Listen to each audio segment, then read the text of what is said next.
Basking by Pascoite.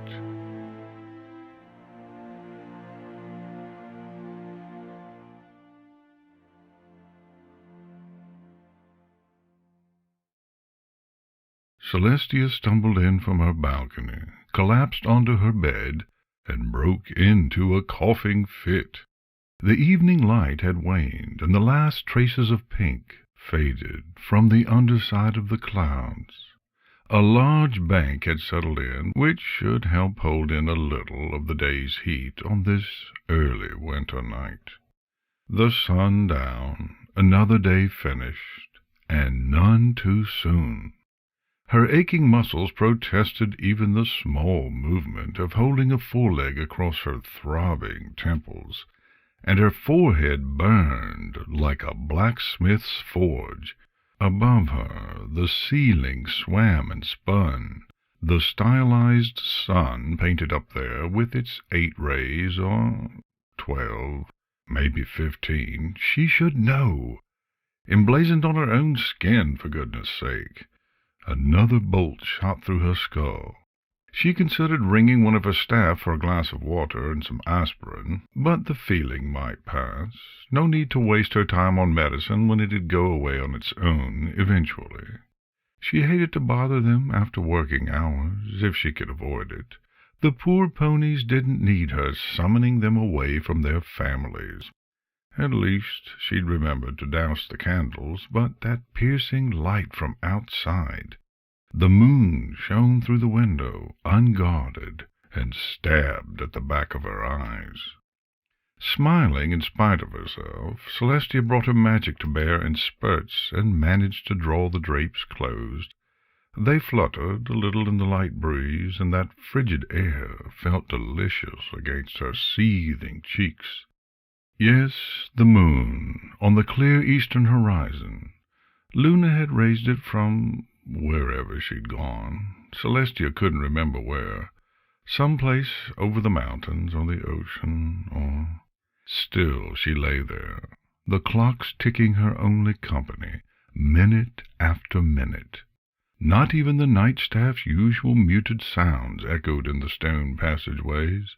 She might have dozed on and off, but she couldn't tell. Trains of thought lost, picked up again.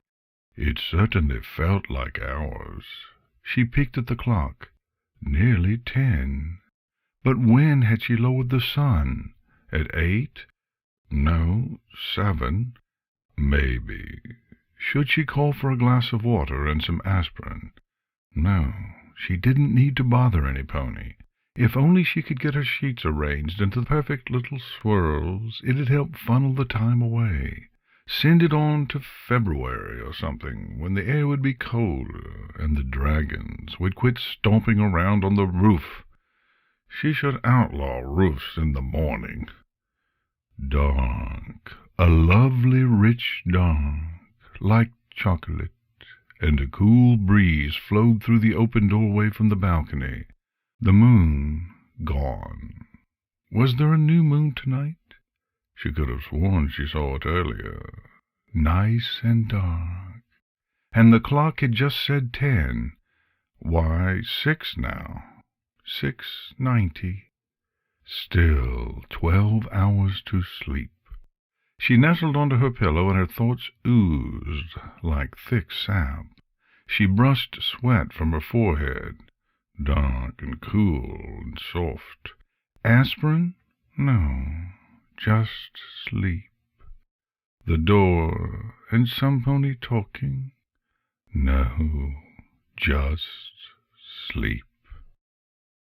Please, Twilight Sparkle said as she tugged at the doctor's foreleg.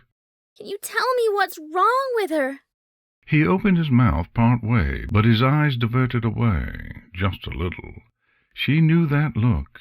She'd used it herself at times, assessing whether the asker really wanted a question answered, or would be happier with something vague and non-committal. His gaze flicked to her wings for a second, and he sighed. I'm sorry, Princess, I don't know. He brushed Celestia's mane aside and held a foreleg to her cheek. She has a fever, but based on the amount of dried sweat, it was much worse earlier. So she seems to be improving, but... With his horn alight, he pried one of Celestia's eyelids open and focused the glow, but he shook his head. Her fever must have broken overnight. I can't fathom why she's unresponsive. Maybe I should check the files in my office. One of her previous physicians might have seen something like this before.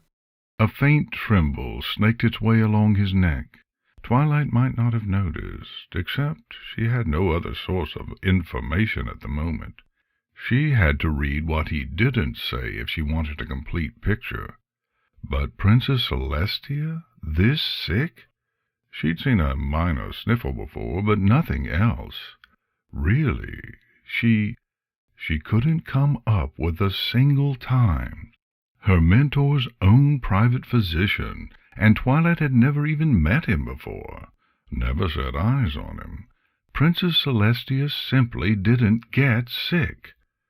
Twilight fought her own shudder down, but too late. The doctor had the same idea as Twilight, and he blanched at her reaction, even more than seeing Celestia lying there motionless, save the occasional breath. Just because she'd known Celestia for years and had become an alicorn herself didn't mean... She stood up straight and nodded calmly. Yes, of course. Consult your records. I'm certain you'll find something there. The doctor left, and the guards closed the door behind him. Alone now, in the dark morning, well after the sun should have risen, and without even a distraction, Twilight knelt at the bedside and pressed her nose into Celestia's wing. A biting odor of sweat and grime nipped at her, but underneath it all, that familiar scent of clouds still there. With a fragile smile, Twilight closed her eyes and breathed in. Still there. The soft snap of cloth in a breeze awoke Twilight little by little. She lifted her head from the mattress and blinked at the light streaming in through the open balcony door.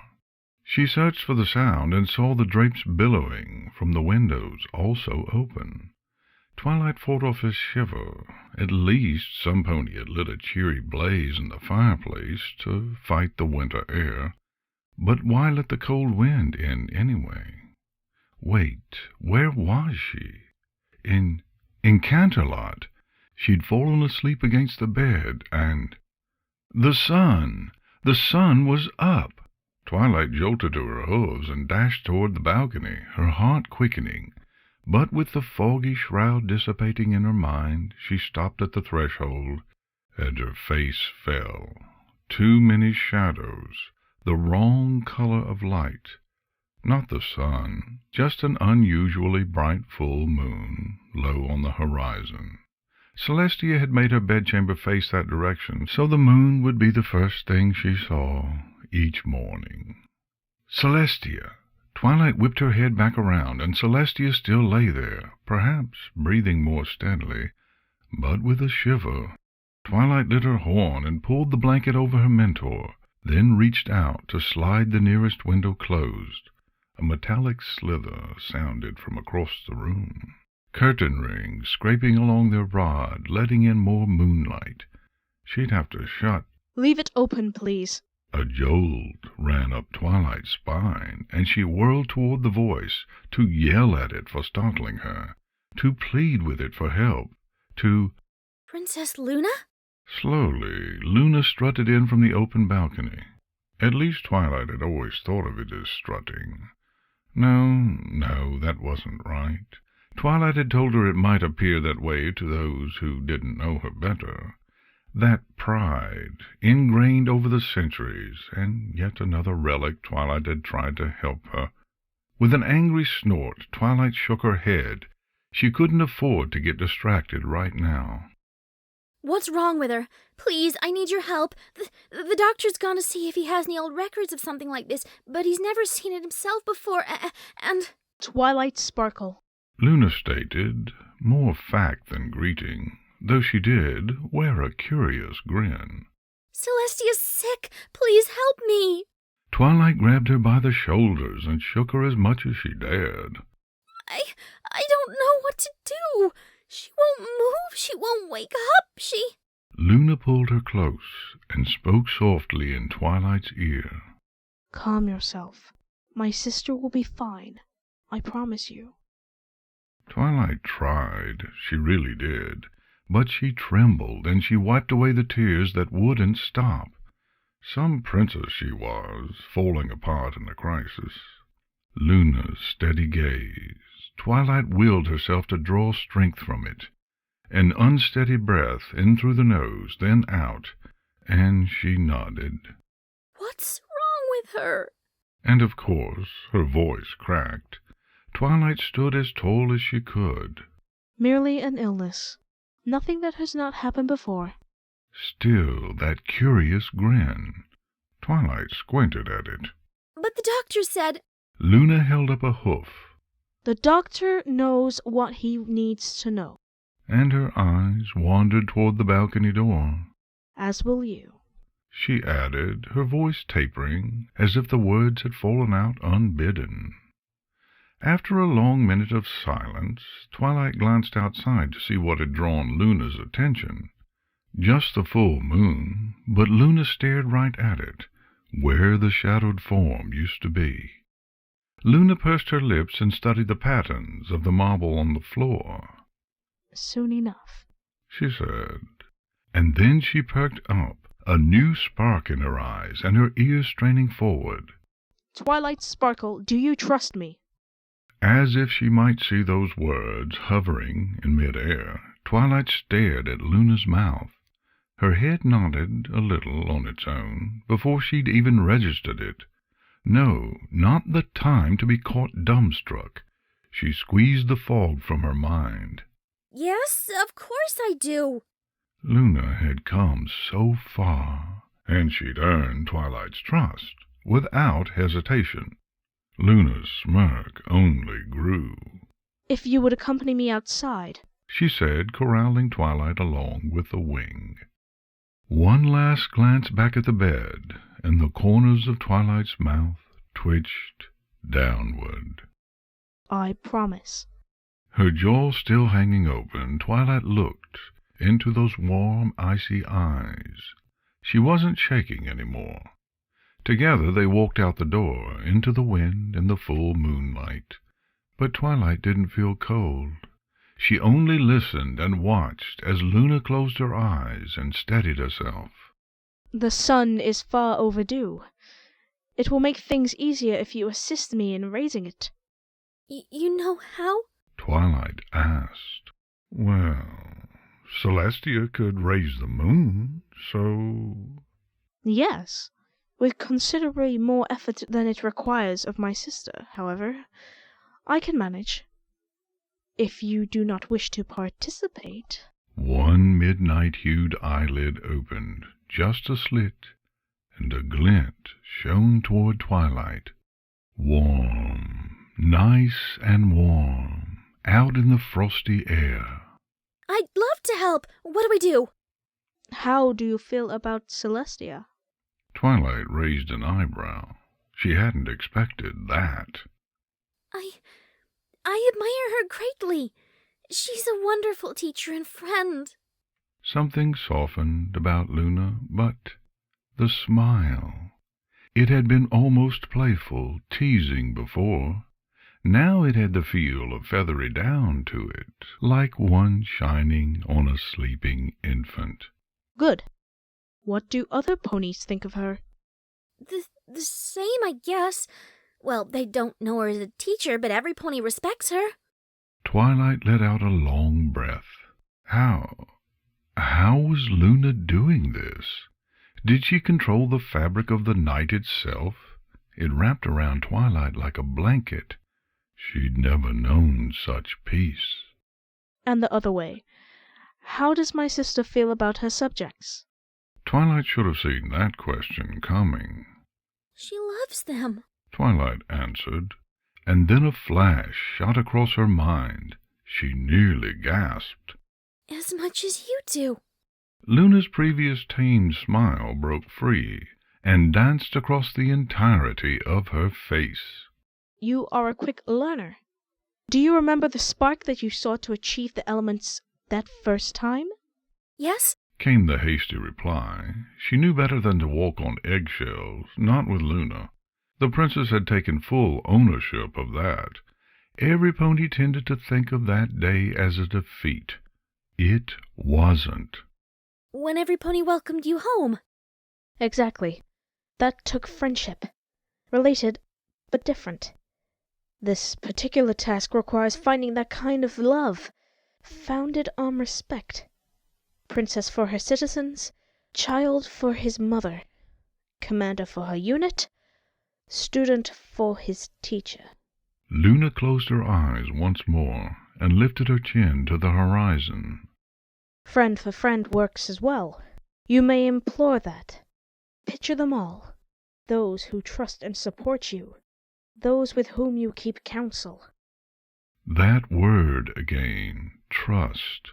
Luna had asked Twilight to trust her. So why did it seem like their places had completely reversed?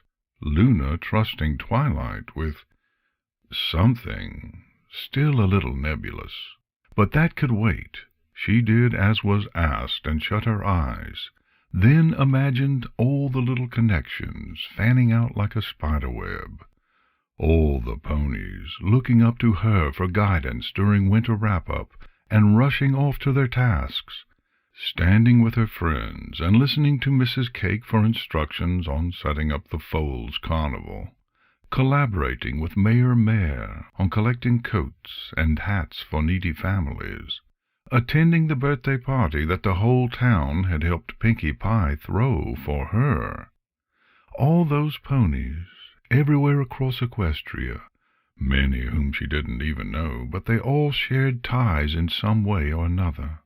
Many hooves make light work, as the expression went, and many hooves had lifted her in the past. They could do anything, even raise. The bright glow of dawn shone through her eyelids, and somehow it didn't surprise her. The lights stumbled a bit, not a smooth motion, and not as effortlessly as Celestia could do it, even while distracted. If Twilight thought about it too much, the impossible weight might just crush her. But she had Luna there as well, another connection that made her stronger. At a soft touch on her shoulder, Twilight opened her eyes.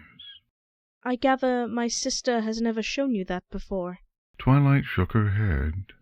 A mistake, and potentially a costly one. But no matter. All is well now.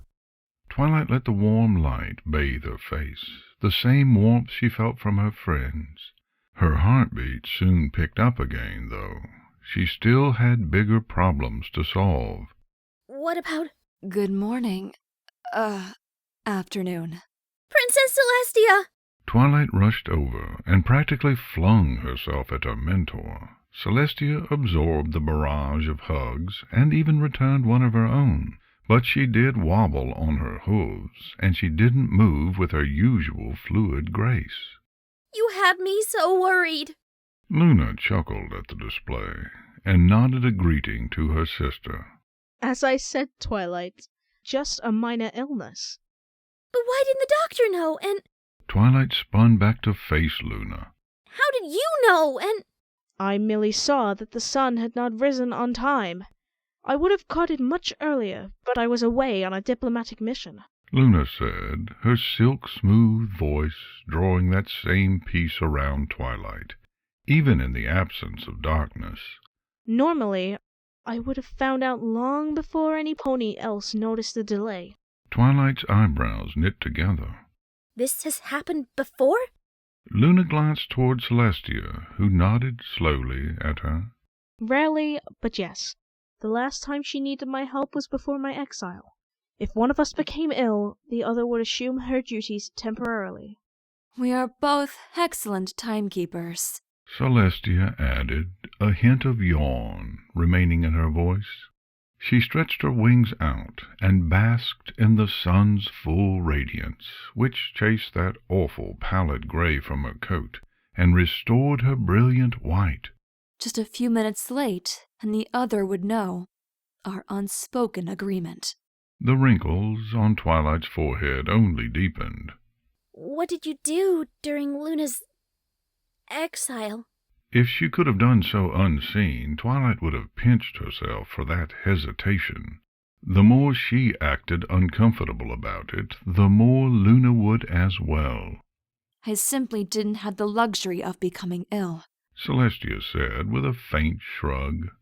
No matter how bad I felt, I had to force myself out of bed.